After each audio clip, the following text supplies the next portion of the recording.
Hello nursing officer, Shivangi nursing academy selection factory के online platform में आप सभी का हार्दिक स्वागत अभिनंदन है। हमारे बीच है निकिता जी जहांगीर सिक्कर से, जो एम्स दिल्ली से पास आउट है और 2025 के करंट पास आउट है और हाल ही में उनका नोशेट 9 में मेंस में फाइनली सिलेक्शन हुआ। तो अलग-अलग बताया निकिता जी, कैसा लग रहा है dear? Thank you so much sir, बहुत अच्छा लग रहा है सर, आपसे मिलकर भी बहुत अच्छा लग रहा है और बहुत बहुत thank you sir SNA team और आपको भी। Thank you dear. तो निकिता जी अपने बारे में बताइए सभी को बेटा। सर मेरा नाम निकिता जाखड़ है, मैं सीकर जिले से नीमका थाना तहसील से रहने वाली हूँ। मेरे जी पापा जी का नाम मिस्टर बेगाराम जी है जी और वो एक फार्मर हैं अभी। जी बेटा, बहुत बढ़िया। और आपका कॉलेज कहाँ से करी बेटा? सर मैं एम्स न्यू दिल्ली से अभी पास आउट हुई हूँ 2025। 2025 बैच से। ओके, बहुत बढ़िया बेटा, प्राउड ऑफ यू। तो आप एम्स दिल्ली से पास थैंक आउट हो। मैंने भी एम्स दिल्ली में लगभग 2016-17 में काम किया है और बहुत अच्छी कॉलेज है वहाँ पे और हाईली एजुकेटेड क्वालिफाइड टीचर्स आपको पढ़ाते हैं। तो कैसा यू। यस सफर रहा सर। आपको? एसएनए के बारे में किसने बताया बेटा? सर मेरे सीनियर्स हैं, उन्होंने सजेस्ट किया, बाकी भी बहुत सारी कोचिंग थी लेकिन मैंने उनका डेमो देखा, फ्री डेमो देखा, टेस्ट वगैरह देखा। उन टेस्ट में मुझे वही प्रॉब्लम्स नजर आए टेस्ट के क्वेश्चंस में जो ऑलरेडी बुक्स में है। फिर उन्होंने जी करेक्ट भी नहीं किए, मतलब वो डाउट जो रह गए हैं करेक्ट करने चाहिए। मैंने उनको बोला भी, लाइक जी फ्री के टेस्ट थे वो मैंने दिए, लेकिन एसएनए में मुझे ऐसा कोई वो नहीं मिला। और मैंने आपके डेमो क्लास भी देखे हैं, तो फिर मैंने लिया, थर्ड ईयर से ही लिया सर। उसके बाद मैंने कंटिन्यू किया ये पढ़ाई कंटिन्यू की, उसके बाद अभी आप देख रहे हैं। थैंक यू बेटा। तो आप थर्ड ईयर से आप कंटिन्यू कर रहे हैं, तो आपके पढ़ने की क्या स्ट्रेटेजी रहती थी? पढ़ने का सर यही स्ट्रेटेजी रहता था कि लगातार कंटिन्यू पढ़ते थे, आपके लेक्चर देखते थे, डेली टेस्ट देते थे। डेली भी नहीं तो 3-4 दिन में एक टेस्ट दे देते थे सर।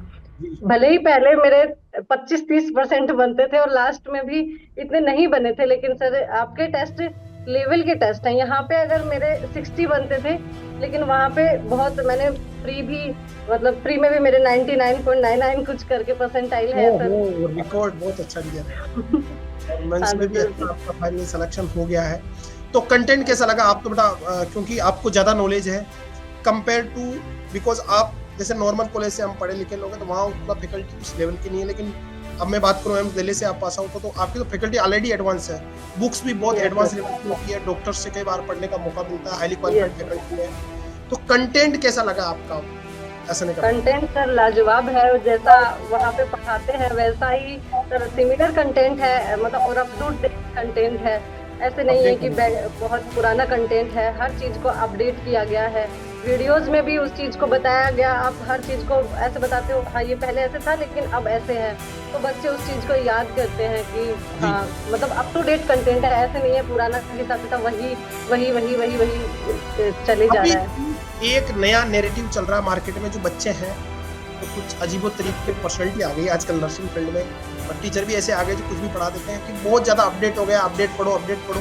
और मैं लगभग हम्म। पिछले, जब नर्सिंग फील्ड में सबसे पहले ऑनलाइन प्लेटफॉर्म हम लोग लेके आए, लंबे समय से पढ़ा रहा हूँ 10 साल से, मेरे को नहीं यस। लगता कि इतना ज़्यादा नर्सिंग में अपडेट हो गया है। डॉक्टर्स की तुलना में अपन उतने अपडेट नहीं हो पाते हैं मेडिकल प्रोफेशन में। नो तो आपका सर। क्या सजेशन है बच्चों को? बहुत ज़्यादा अपडेट पढ़ना चाहिए कि जो नर्सिंग के हिसाब से है? क्योंकि नर्सिंग के बहुत सारे आंसर एमबीबीएस की तुलना में, मेडिकल जो डॉक्टर्स होते हैं उनकी तुलना में अपने आंसर बहुत सारे अलग है।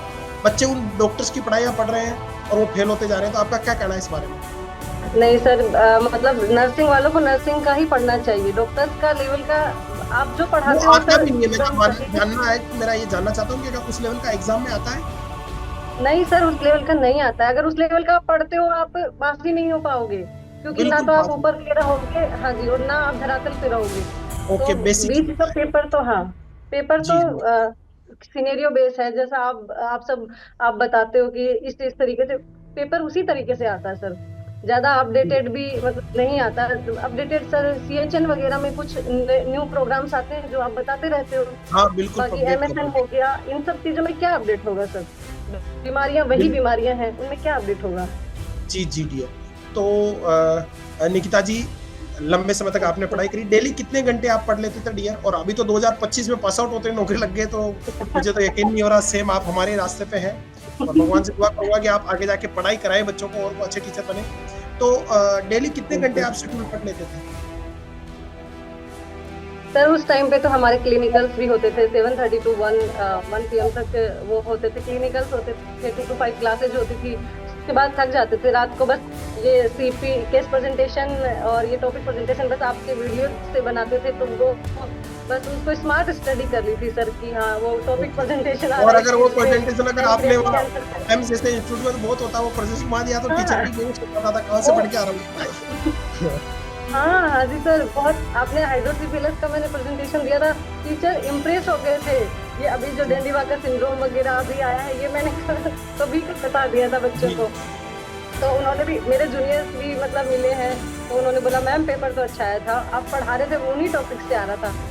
मैंने कहा हाँ पेपर मैंने ऐसा नहीं एकेडमी ज्वाइन की थी, मैंने उनको लिंक भी भेजा था, उन्होंने पूछा था कि यहाँ कहाँ से मतलब पढ़ा, तो मैंने उनको लिंक भी भेजा था कि इस तरीके से पढ़ाई करो। मैंने भी ऐसे ही केस प्रेजेंटेशन हो गए, टॉपिक प्रेजेंटेशन हो गए, सर के वीडियो देखो, इन्हीं से नोट्स बना लो, कम कंटेंट लिखो लेकिन यूजफुल लिखो। सर वहाँ पे गूगल से लिख लेते थे बिल्कुल, तो वो यूजफुल नहीं था, लाइक डेफिनेशन वगैरह वैराइटीज नहीं पहचान पाते हैं अपन वहाँ से कंटेंट, और उस लेवल का एक्चुअली क्या वो कंटेंट मिलेगा भी नहीं कहीं किसी भी गूगल या बुक में नहीं है जो हम लेके आ रहे हैं। और आज उसी कंटेंट को कॉपी करके बहुत सारी एकेडमियां चल रही है, बहुत सारी बुकें आ गई है। डेफिनेटली हम भी प्रयास करें जल्दी बुक निकालने का दिया तो बिल्कुल सर, जो देश के बच्चे हैं और नर्सिंग के बच्चे, एम्स के बच्चे, एम्स दिल्ली के या आपके कलीग्स हैं, क्या सद्देश है? एक हमने एक अच्छी स्कीम चला रखी है शुरू से कि जो रनिंग ईयर के बच्चे हैं उनको हम एक्टिविटी दे रहे हैं, क्या उससे फायदा मिलता है बच्चों को? बहुत सर, एक तो रीजनेबल प्राइस में है, बच्चे ले सकते हैं उसमें, मतलब लाइक मैंने अदर कोचिंग भी देखे तो उनके प्राइस ऐसे हैं जैसे डॉक्टर्स वाले, मतलब उनके होते हैं मैरो वगैरह, उनके नाम बड़ा दर्शन होता। हाँ जी जी। हाँ, एक ग्राउंड लेवल का बच्चा भी आपका कोचिंग मतलब ले सकता है और वो अपना स्टडी कंटिन्यू कर सकता है। हमने फाइनेंस ज्यादा नहीं रखा क्योंकि मैं एक मिडिल क्लास फैमिली से आता हूँ, जिंदगी में बहुत स्ट्रगल किया है। अपने को लगता है कि बच्चे हैं जो इतनी फीस सपोर्ट नहीं कर पाते हैं, तो शुरू से रीजनेबल लगा, इवन तो कई बार बहुत बड़ा डिस्काउंट भी देते हैं। अगर बच्चा कमजोर है तो हम पूरा अपनी तरफ से प्रयास करते हैं, कई बातों फ्री में भी ऐड करते हैं बच्चों को, पढ़ के नौकरी लगे। क्योंकि मेरी जिंदगी का एक ही मकसद है, नर्सिंग प्रोफेशन उस ऊंचाई पे जाए और जिससे एक सम्मान मिले सभी को। तो देश भर के बच्चों को क्या संदेश है आपका कि क्या रनिंग ईयर के साथ या पास आउट पढ़ाई का? तो अभी जैसे 1 to 2 मंथ में तो सर बहुत ज्यादा, मैंने एमसी में वहीं पे रही थी, तो मैं सुबह 9 बजे लाइब्रेरी जाती थी और रात को 10 बजे तक वहीं रहती थी, अपना टिफिन लेके जाती थी और सब कुछ पढ़ दिया था सर उसी टाइम में। 1 महीने तो मतलब बहुत ज्यादा ही स्टडी कर रही थी जी। तो तभी ये रिजल्ट आया डियर, और पास आउट होते नौकरी लगना बहुत बड़ी बात है। और तो देश भर के बच्चों को क्या संदेश है आपका? सर यही है कि जो रनिंग स्टूडेंट्स हैं उनको तो अभी से कोचिंग ले लेनी चाहिए, लाइक सेकंड ईयर में, थर्ड ईयर में, जैसा आपका प्लान है।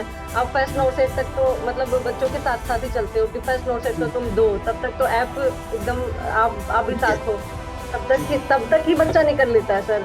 और बाकी सर बाद में रिन्यू का ज्यादा चार्ज नहीं बेटा, 2-3 हजार रुपए चार्ज करते हैं हम, बहुत ज्यादा रिन्यू का चार्ज भी नहीं लेते, ओनली जो जीएसटी टैक्स की फीस है वही लेता है। ऐसा नहीं कि वापस 10,000 में कोर्स खरीदना पड़ता है बच्चे को। आर्थिक रूप से हम हमारी तरफ से सपोर्ट करते हैं, नोट्सों को अपडेट कर रहे हैं।